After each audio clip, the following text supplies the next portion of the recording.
VP Sara Duterte impeachment. Madidiskaril ng balyahan sa camera.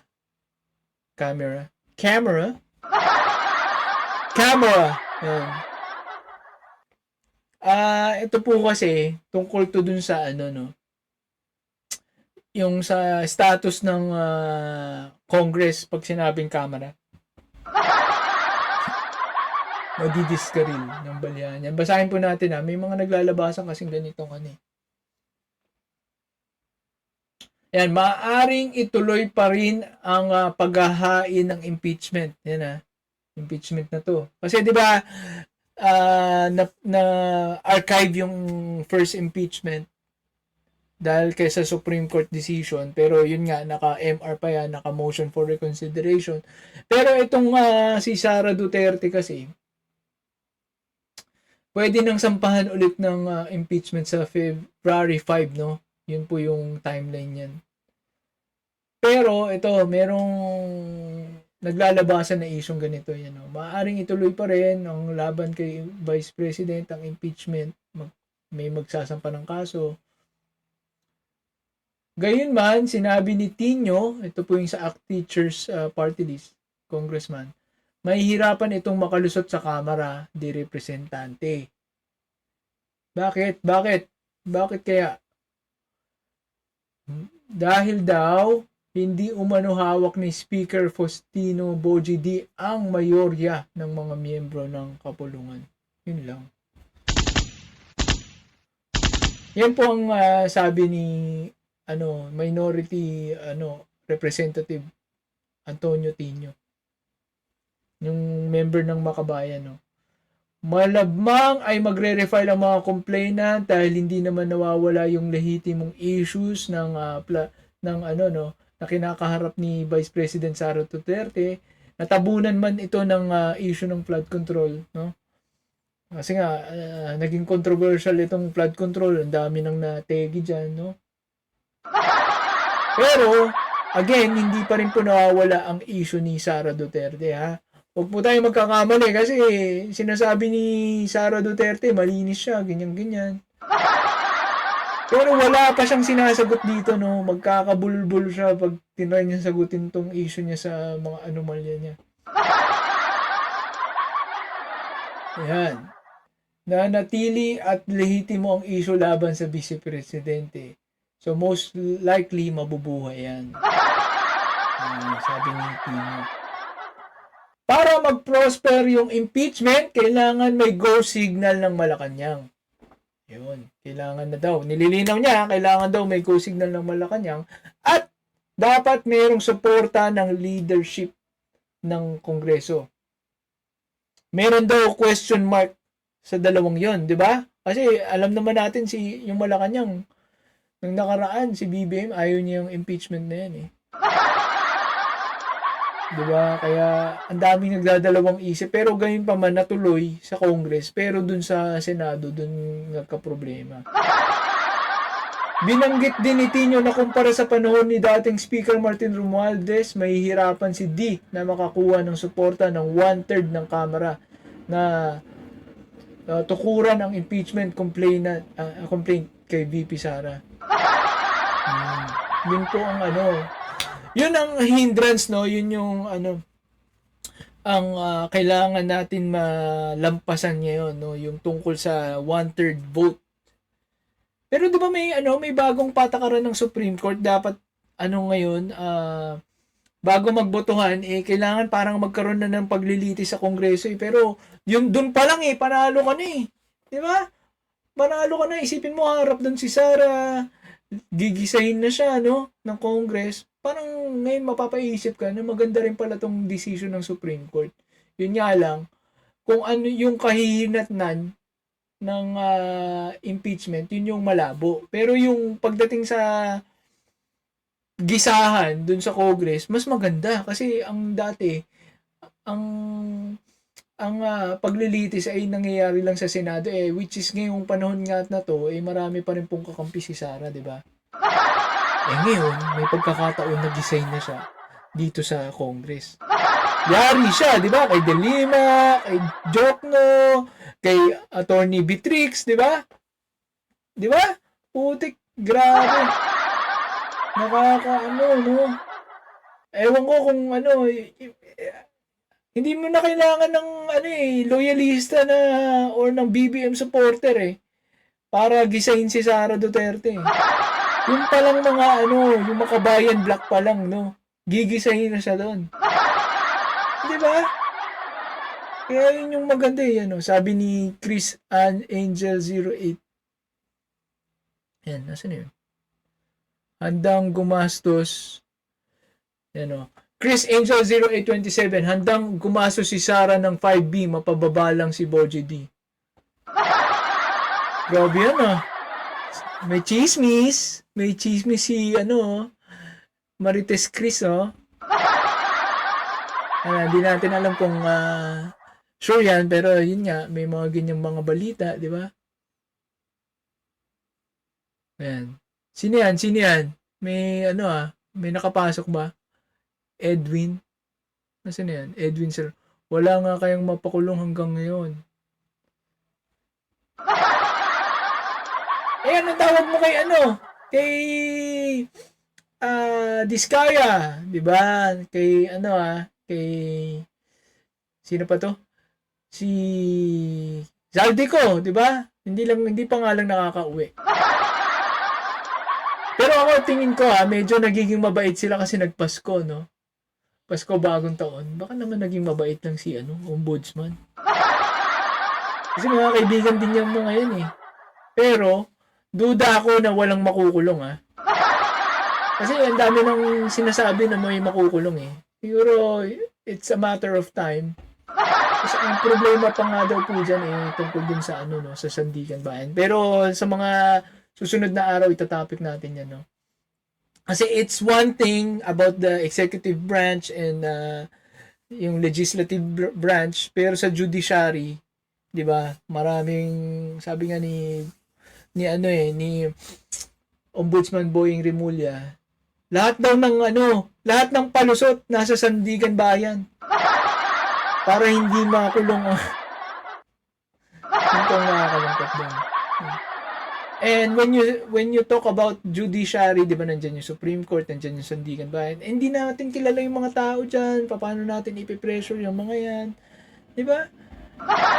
Kailangan ba natin mag-rally pa para kumilos-kilos sila? Yun po ang nakakalungkot dyan, no? It's the hard truth na nangyayari sa ating bayan. Yan, para mag-prosper ang impeachment, kailangan po ng go signal ng Malacanang at ng 1/3 ng Kongreso, pero merong question mark nga daw dahil po kay Speaker Boji D. No?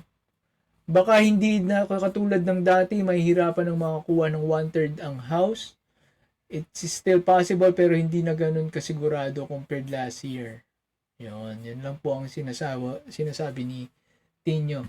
Whether it's true or not, di po natin malalaman. It's for our eyes to see. No? Malaan ng Chinese Embassy kasunod ng pagpunan niya sa military drills na... Ito yung kay Kiko Pangilinan. Yan. Mamaya yan.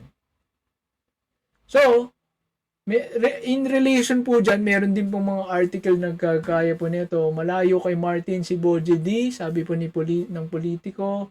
Meron po tayong video dyan Ito. Meron daw, related po dun sa impeachment na parang dadaan daw sa butas ng karayom. Ito po, kudeta sa Kamara, Ayan. Panoorin na rin po natin, Komentan natin. Kakapasok pa lang na bagong taon pero may umuugong na namang kudeta sa Kamara. Nakukulangan daw kasi ang ilang kongresista kay House Speaker Boji. Pero actually, last December, meron na rin po niyan 2 months pa lang si Boji D, meron na rin usap-usapan na kudeta sa Kamara. Ngayon, itong December 30, bago matapos pong taon meron na naman. GD. Pero gate ng isang mababatas, gawa-gawa lang yan para sirain ang kamera. Narito ang express report ni Marian Enriquez. Tingnan natin. Sa gitna ng session break ng Kamara, umuugong ang bali-balitang papalitan daw bilang House Speaker si Congressman Bogie D. Base sa isang article ng Politico.com, hindi na umano masaya ang mga kongresista sa pamumuno ni Speaker D. Meron parang mga komentong malayo si D sa dating House Speaker. Mas pinipili umano kasi ni D na makisalamuha lang sa inner circle. Yun yung parang ang tingin daw kay Speaker Bogie D, hindi masyado baka introvert lang, no? Introvert lang si Speaker. Kaya naman masyado niyo namang minamasama. Napagkukumpara kasi, yun ang minsan ang nakakalungkot kapag ka, 'di ba?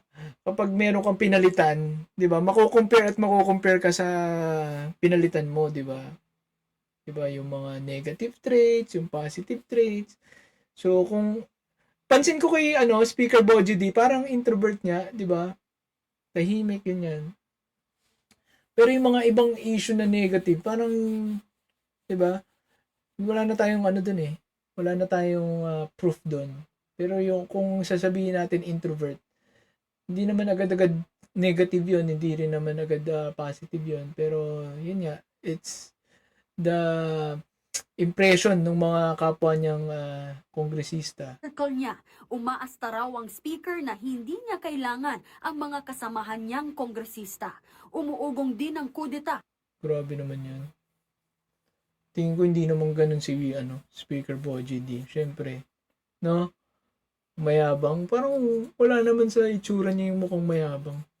Sa gitna ng pagkakadawit ng mga kongresista sa flood control scandal, naging issue pa kamakailan ang umano'y 2 million pesos na Christmas bonus ng ilang kongresista. Napaliwanag na po natin yan, Yung 2 million bonus, hindi po bonus, yun.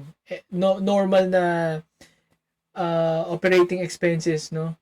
Miscellaneous and operating expenses ng bawat ahensya meron pong ganun, no? At sa Senado, panahon pa ni Miriam Defensor Santiago, 2 million na sila, no? Every month. So, ano pa ngayon, no? Kumbaga, may inflation na Buti nga, 2 million pa rin Dapat siguro mas malaki na, no? So, hindi po yan agad negative, no? Yan po ay pasahod, bayad sa kuryente. Di ba? Isiniwalat yan ni Congressman Leandro Leviste, pero pinabulaanan na ng ilang House leaders. Pero para kay House Assistant Majority Leader Zia Alonto Adyong, walang kudeta at lalong walang banta sa liderato ni Speaker D. Malinaw daw na ang focus ng Kamara nitong mga nakaraang linggo ay ang pagpasa sa national budget sa Kamara at sa Bicameral Conference Committee. Tingin ni Adyong, palabas lang ang usap-usapang ito ng mga gustong pabagsakin ang Kamara. What you saw during the ratification, that's the opposite of what the balita were saying, di ba? Kaya sabi ko, saan ba nanggagaling ito? I think the people who are actually creating and fabricating all these lies because they see despite the attacks leveled against the House, we remain to be stable and united. Yun. Kasi mapapansin nyo nga naman, di ba? Minsan yung mga paninira ni Congressman Leviste sa Kongreso, mismo mga kakampi niya na yung sumasagot. Nasa minority, di ba? Kasi pag sinabi majority, magkaiba yan di ba? Yung majority, pwede mo masabing kampi sa gobyerno, kay BBM. Yung minority, di ba? Pero, both of the parties are, sinasagot itong mga paninira ni Leviste, ni Kiko Barsaca, di ba? So, yun po yung, masasabi mong patunay na nagkakaisa pa rin ng Congress. Di ba? Sa katunayan, nitong Nobyembre at Disyembre lang din nang pumirma ang maraming mambabatas ng Manifesto of Support para kay D sa gitna ng issue sa flood control scandal. Pero umuugong din na kinukumpara raw ng mga kongresista sina D at dating House Speaker Martin Romualdez. Sanay daw kasi ang mga mambabatas kay Romualdez na palagi silang nilalapitan at kinakausap para siguruhing united ang Kamara. Hindi raw tulad ni D na para umanong mayabang. Pero giit ni Adyong, Ayun, minsan pag tahimik ka, no, introvert ka, akala ng mga tao, mayabang ka na, no? Minsan gano'n. Pero magandang yun na napagkukumpara siya kay Speaker Martin Romualdez. 'Di ba? Kasi alam nyo, hanggang ngayon wala naman pong ebidensya laban kay Speaker Martin Romualdez. Ako nga kung bati naman sila, si Boji D sa si Speaker Martin Romualdez, pero mukhang obvious naman, naman sila, tropa naman sila.